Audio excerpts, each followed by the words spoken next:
Boa noite, amados irmãos e amigos. Voltamos para um breve estudo bíblico.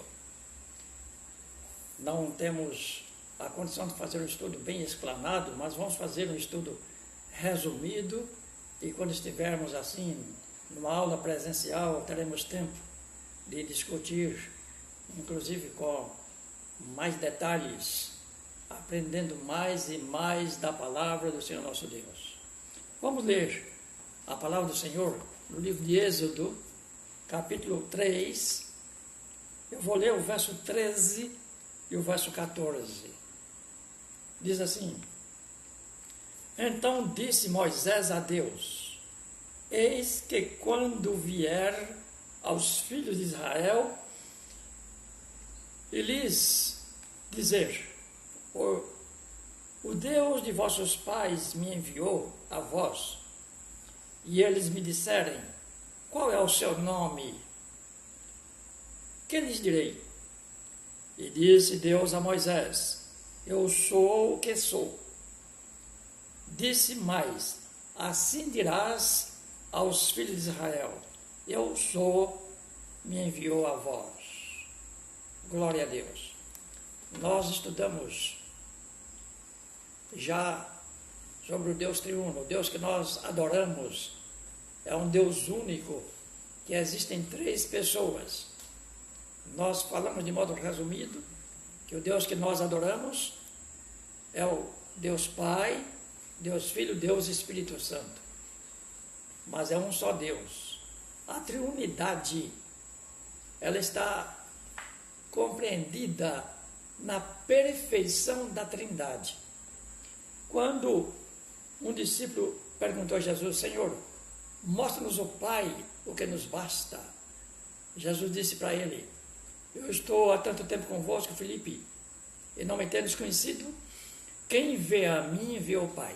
Então, o Deus triuno é um Deus que existe em três pessoas. Algumas pessoas, ou alguns pregadores, tentam, de modo pobre, e eu também já fiz isso, ilustrar esta verdade usando uma figura geométrica. É o que nós chamamos o triângulo equilátero. É o triângulo que tem três lados iguais, três vértices iguais e três ângulos iguais. Mas é uma só figura geométrica. Um só triângulo. Nós estamos querendo... Boa noite a vocês que estão entrando aí, né? Deus abençoe a todos vocês. Amém para todos vocês que estão mandando suas mensagens.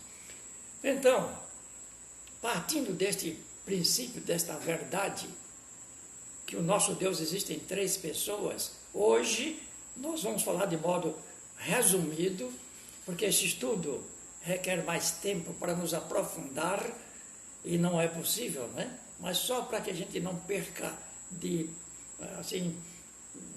a linha de exercício da palavra de Deus.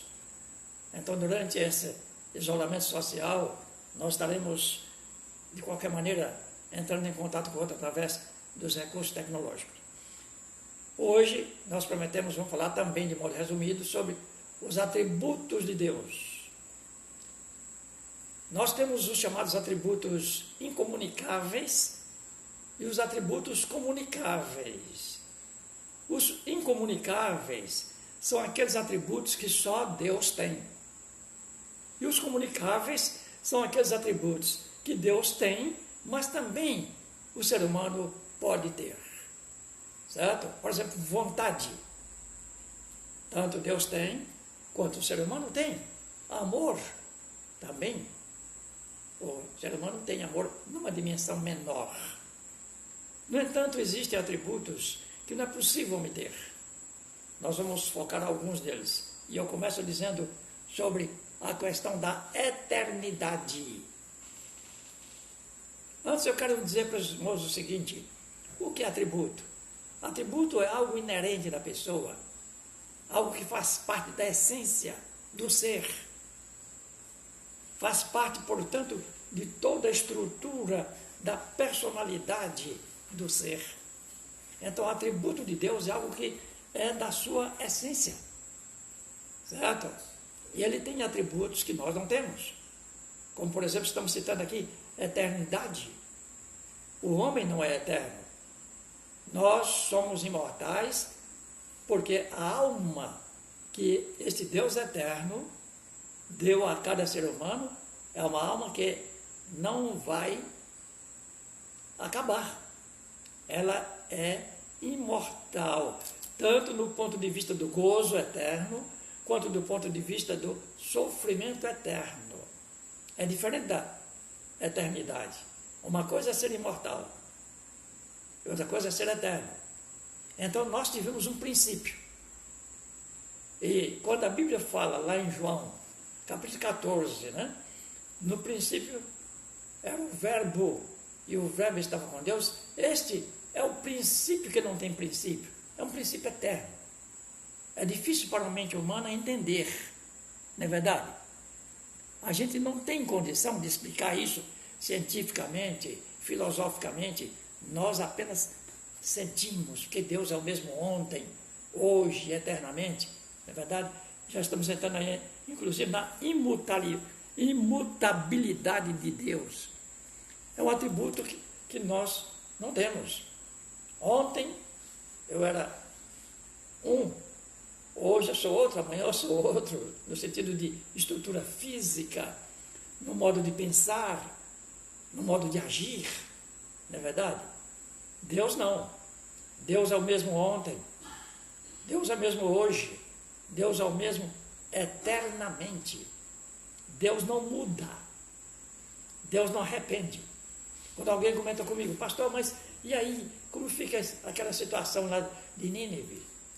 Deus prometeu destruir Nínive com fogo, mandou Jonas lá pregar, não é verdade? E depois Jonas pregou, o rei arrependeu, todo o povo arrependeu e prostrou-se diante de Deus, e Deus não queimou a cidade de Nínive. Ele não arrependeu? Eu falo não, porque a condenação que Deus tinha para Nínive é para um tipo de povo. Aquele tipo de povo não é mais o povo que se arrependeu, ele mudou. Então quem mudou foi o ser humano e não Deus. Deus não se arrepende, ele é imutável. Ele tem, por exemplo, uma sentença, uma maldição para Januária. Mas se o povo de Januária entender, vai cair naquilo que ele disse: o meu povo que se chama pelo meu nome, se humilhar e orar, converter dos seus maus caminhos, não é? Então, e orar e converter dos seus maus caminhos, arrepender dos seus pecados. Quando há arrependimento por parte do ser humano, a sentença que Deus tem é para um tipo de povo. Aquele tipo de povo não existe mais, morreu, acabou pelo arrependimento. Então Deus não destruiu Nínive. Portanto, não foi Deus quem mudou aí, certo? Mas foi o povo que mudou. Entenderam? Então Deus é imutável. Deus, vamos falar sobre a infinitude de Deus. O que é isso? Deus é um ser infinito, certo? Está próximo da eternidade de Deus. Está coerente com isso. Deus, ele não tem limite. Não podemos medir. É imensurável. Tudo que Deus é, tudo que Deus faz, é imensurável. O homem não pode sondar, não pode avaliar, não pode medir. Está claro? Deus tem, eu vou falar mais dos atributos incomunicáveis, os atributos que pertencem mais a Deus e não ao homem. Deus é onipotente. Então, a onipotência de Deus, ela é visível. Ele disse aqui no texto para Moisés: fala com os filhos de Israel, eu sou, me enviou a vós. Eu sou o que eu sou. E há um versículo na Bíblia que diz: operando eu, quem impedirá? Então aí é um ser absoluto. São atributos divinos. Deus, ele é onipotente. Ele pode todas as coisas. Ele pode tudo, sem limites. Não é verdade? Muito bem. Aí alguém argumenta, como quando estava dando aulas junto à Comissão de Ensino Religioso, alguns professores questionaram, mas se Deus é tão onipotente, pastor, por que Ele permite acontecer tanta desgraça no mundo? Nós respondemos, Deus, apesar de onipotente, Ele criou o homem à sua imagem e semelhança, moralmente falando, mas não, e deu ao ser humano o livre-arbítrio.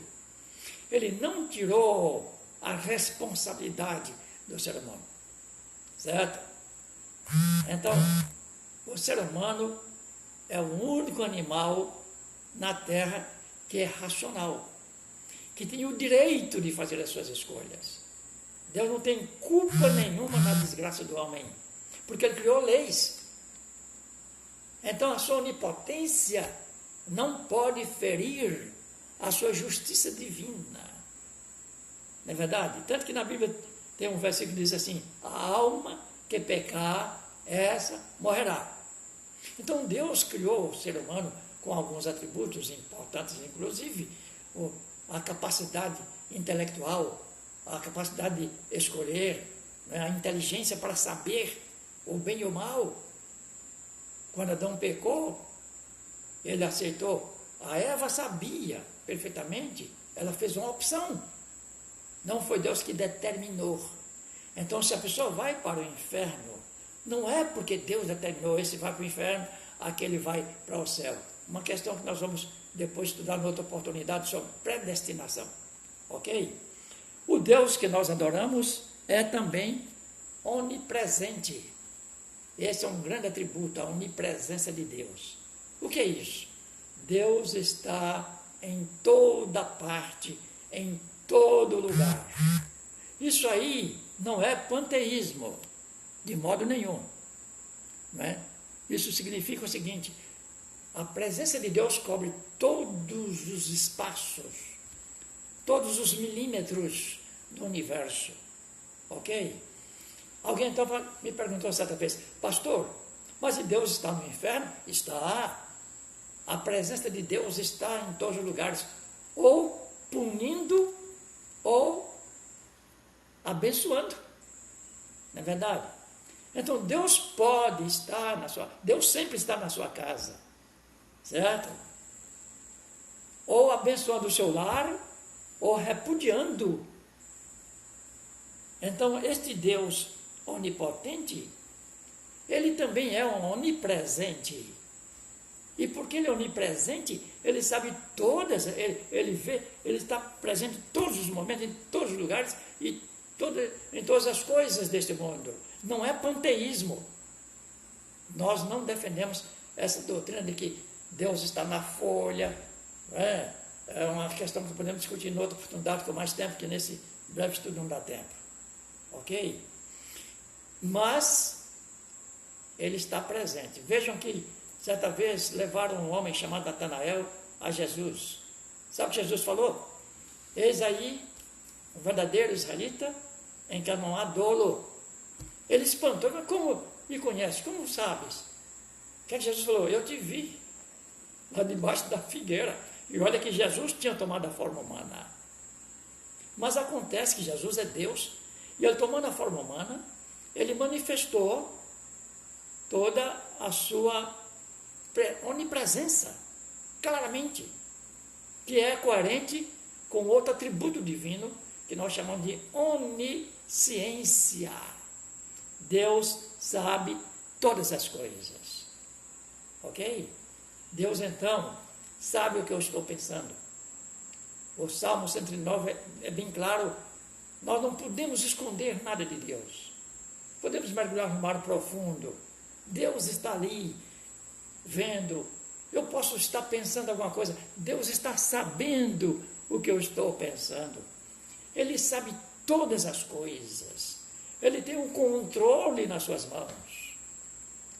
E aqui eu paro um pouquinho, para abrir um parênteses aqui nesse nosso estudo, para confortar os nossos queridos irmãos, porque nesse momento de crise, dessa pandemia, muitos irmãozinhos menos avisados, me desculpem falar assim, que às vezes negligenciaram a frequência aos cultos, negligenciaram a contribuição para a casa de Deus, negligenciaram o louvor e a adoração ao nome de Deus, né?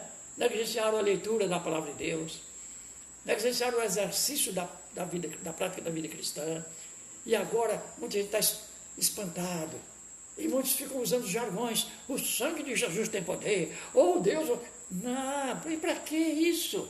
Fique tranquilo, meu irmão, fique tranquila, minha irmã, Deus está sabendo de tudo, e Ele tem o mundo em suas mãos. E alguém do lado dá para questionar, e se o senhor morrer, pastor? Imagina, muitas crianças nascerem e morrer imediatamente. Nascer e morrer é o ciclo natural do ser humano. E o servo de Deus, que obedece a Deus, só morre no dia determinado por Deus. Ele tem as nossas vidas em suas mãos. Então, se você é uma pessoa que trabalha para Deus, com o coração cheio de gratidão, de alegria, de reconhecimento, que é um privilégio trabalhar para Deus, Ele pode te dar mais dias de vida, porque a vida está nas mãos dele, ok? Mas deixa eu andar. Outro grande atributo, santidade. Santo, santo, santo é o Deus, é o Senhor dos Exércitos. Deus é superlativamente santo, é da essência do seu ser. Não é verdade? Deus é amor, Deus é santo, Ele não aprendeu a amar, Ele é o amor, Ele não aprendeu a santidade, Ele é santo. Por isso que a Bíblia diz, sede santo, como é santo vosso Pai que está nos céus. Isso é um ideal para o ser limitado. Eu não posso ser igual a Deus, mas eu tenho que caminhar à sombra, caminhar buscando a perfeição. Aliás, por mais consagrado que seja um servo de Deus, ele não chegará na terra à sua perfeição. A Bíblia diz claramente que nós estamos caminhando, né? Estamos vivendo até alcançarmos a estatura de varões perfeitos. Nós vamos alcançar isso na ressurreição. Quando ficarmos livres desta embalagem, essa caixa aqui, esse envolve a carne, é apenas uma embalagem. Nós vamos receber então um novo corpo glorioso, como o corpo de Cristo, um corpo perfeito, coerente com a nossa alma lavada pelo sangue do Senhor Jesus Cristo. Deus é soberano, já falamos um pouco sobre isso, né? Deus tem o mundo em suas mãos. E se o povo dele clamar ao Senhor, com integridade de vida cristã, com amor, com sinceridade, Ele atende o nosso rogo, desde quando esteja na direção da sua vontade, desde que haja uma finalidade. Por exemplo, a Igreja de Cristo, ela pode mudar o rumo do Brasil, pode mudar o rumo de qualquer país. Sabiam disso? Mas, infelizmente, nós damos, às vezes, o resto para Deus. Certo? Querem ver uma coisa? Pequena coisa, vou ilustrar. Quantas vezes nós estamos com o propósito de ir a um culto, louvo a Deus, e chega alguém na nossa casa, e aí nós, com vergonha, às vezes é uma pessoa que nós chamamos importante, é um político na nossa casa, nós não temos a coragem de dizer, dá licença, então se o senhor quiser comigo, eu estou indo para a minha igreja, é culto de oração, a gente não faz isso. Às vezes fica em casa, por causa de um pecador, de carne podre, e deixamos de adorar a Deus, junto com outros na casa do Senhor. Está vendo? Então, que tenho feito eu para pagar o Senhor, ou para agradar o Senhor? Não é verdade?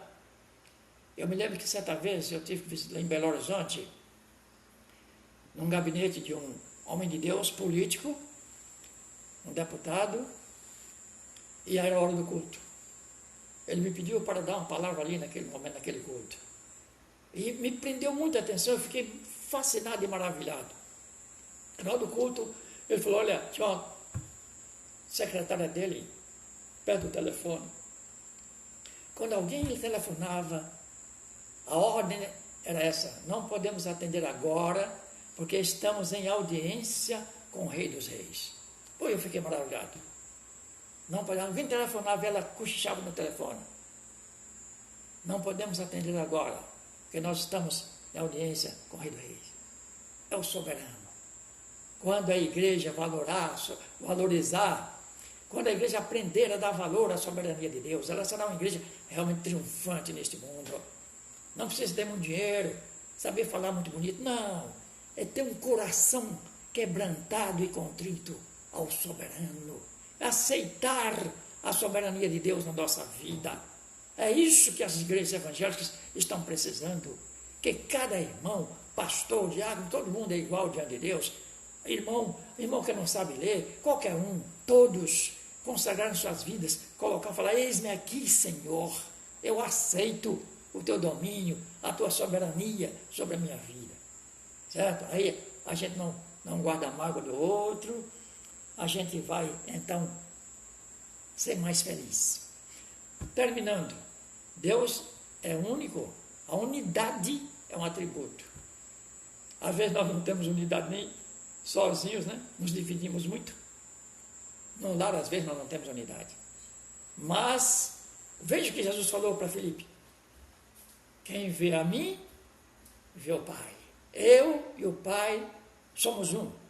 E por isto, a busca desse atributo foi que Jesus, prestes a partir para o seu lar, na sua forma humana, já ressurreta, ele haveria de partir.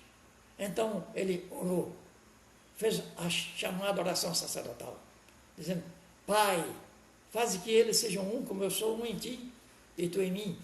Que eles sejam um em nós, Senhor. A unidade. A igreja de Cristo precisa estar sempre buscando abeberar-se deste princípio da unidade cristã. Que Deus nos abençoe, meus queridos irmãos. Nós vamos orar, mas queria recomendar a vocês, eu anotei aqui algumas coisinhas para perguntar: vocês estão estudando o livro de Atos dos Apóstolos? Estude, porque quando voltarmos ao templo, nós vamos trabalhar em cima do livro de Atos dos Apóstolos. Quem não decorou ainda, procure decorar os nomes da Bíblia, dos livros da Bíblia. Tem pastor que não sabe falar os nomes dos livros, nem do Velho Testamento, né? Começa do Gênesis ao Apocalipse. Vamos aprender a decorar. Leva os filhos a decorarem os nomes dos livros da Bíblia. Depois vamos saber quantos capítulos tem a Bíblia e decorar muitas passagens da Bíblia. Isso é muito bom, não é verdade?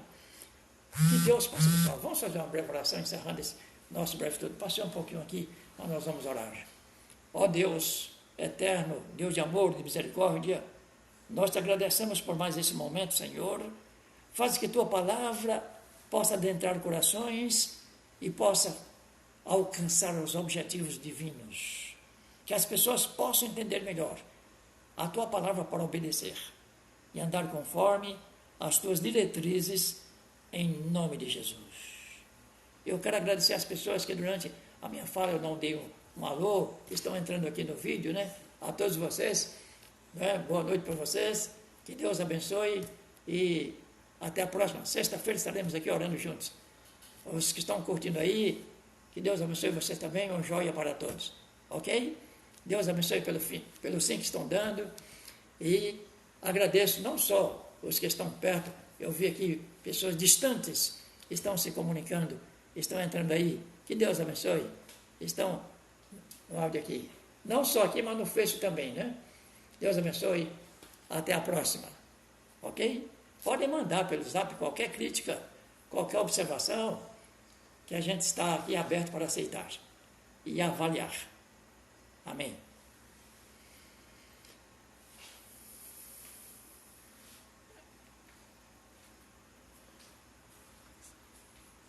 Salva.